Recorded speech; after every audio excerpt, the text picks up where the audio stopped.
Cake বানাচ্ছি। কি কি লাগবে বলে দিচ্ছি। 250 গ্রাম ময়দা, 250 গ্রাম চিনি, দুধ, ড্রাই ফ্রুটস, ডিম, বেকিং পাউডার, ভ্যানিলা এসেন্স আর রিফাইন্ড।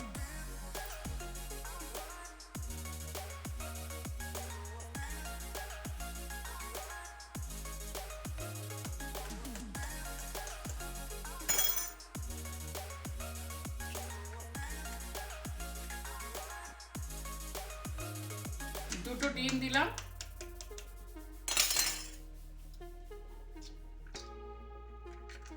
দুটো ডিমকে আমি মিক্সিতে ফেটিয়ে নেব। এবার চিনিটা দিয়ে দিলাম।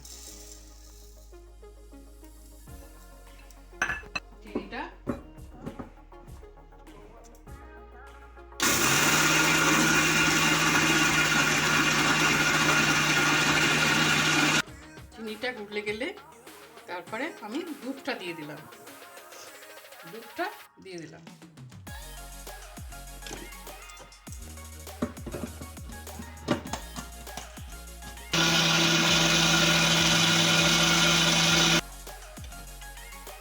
এবার আমি রিফাইনটা দিয়ে দিলাম।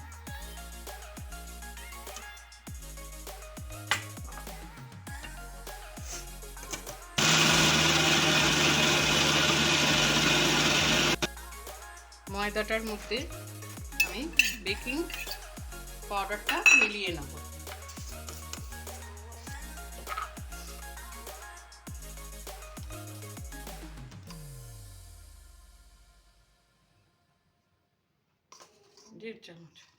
দেড় চামচ বেকিং পাউডার মিলিয়ে নিলাম।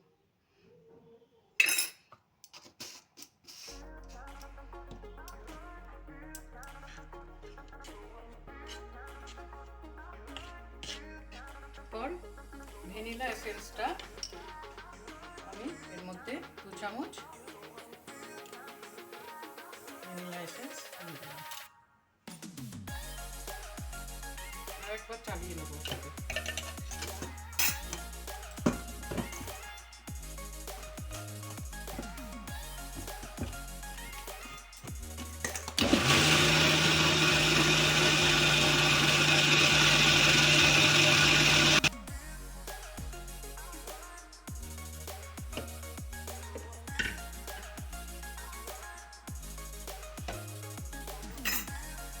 এর মধ্যে এবার ময়দাটা আমি একটু একটু করে মেলাতে থাকবো আর চালাতে থাকবো।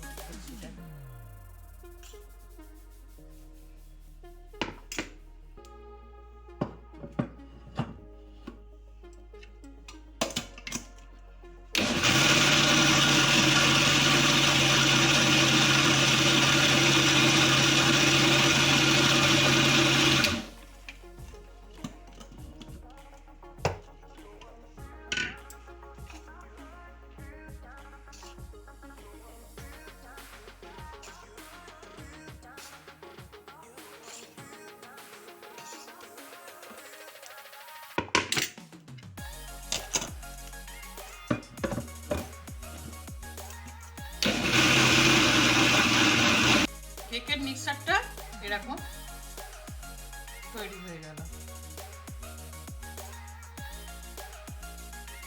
এই ড্রাই ফ্রুটসগুলো ছোট ছোট করে কেটে নিলাম। কেটে নিয়ে অর্ধেকটা এর মধ্যে মেলাবো আর অর্ধেকটা সাজানোর জন্য ব্যবহার করব।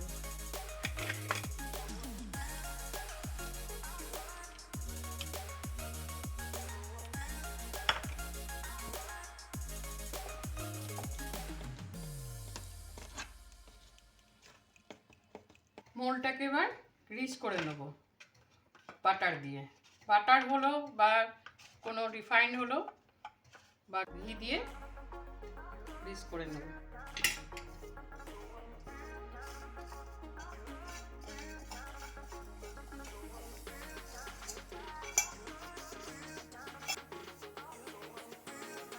বাটার পেপার থাকলে নিচে বসিয়ে দিলেও বাটার পেপার দিয়ে হয়ে যায়, নয়তো এমনি গ্রিস করেও হয়ে যায়।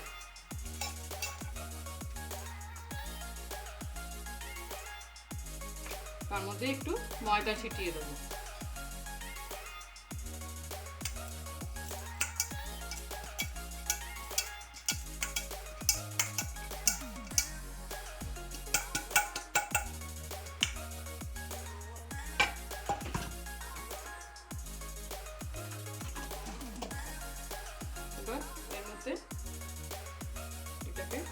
ঢেলে দেবো।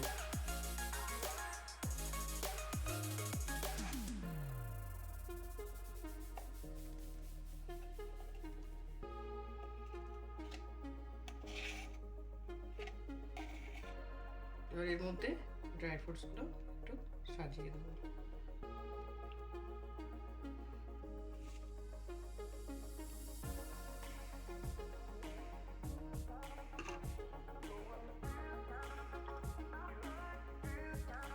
কুকারটা একটু গরম করে আগে থেকে একটু গরম করে নিতে হবে। আর ভেতরে একটা জালি, এইভাবে জালি একটা বসিয়ে দিতে হবে। জালি বসিয়ে দিয়ে, জালি বা স্ট্যান্ড কোনো কিছু একটা বসিয়ে দিয়ে তার ভেতরে এই বাটিটাকে বসিয়ে দিতে হবে। একটু একটু বেশি আর হাই থেকে একটু কমে বসিয়ে দিতে হবে। সিটিটা খুলে আর বসিয়ে দেবেন ঢাকাটা দিয়ে। 45 মিনিটের মধ্যে হয়ে যাবে। 30 মিনিট রেখে প্রেসার কুকারটা খুলে দেখবেন যে ওপরটা লাল হয়ে গেছে, তো খুলে দেবেন, নামিয়ে নেবেন। আর যদি না হয়ে থাকে আরও 5 মিনিট রেখে একটু লাল হয়ে গেলে এটা নামিয়ে নেবেন। আমার কাছে কিছুটা ব্যাটার বেঁচে গেছিলো বলে আমি আরও ছোট দুটো বাটিতে বসিয়ে দিয়েছি। এই দুটো বাটির ছোট ছোটোগুলো এইগুলো ওপরে রেখে আপনি ক্রিম দিয়েও সাজিয়ে দেখাতে পারেন।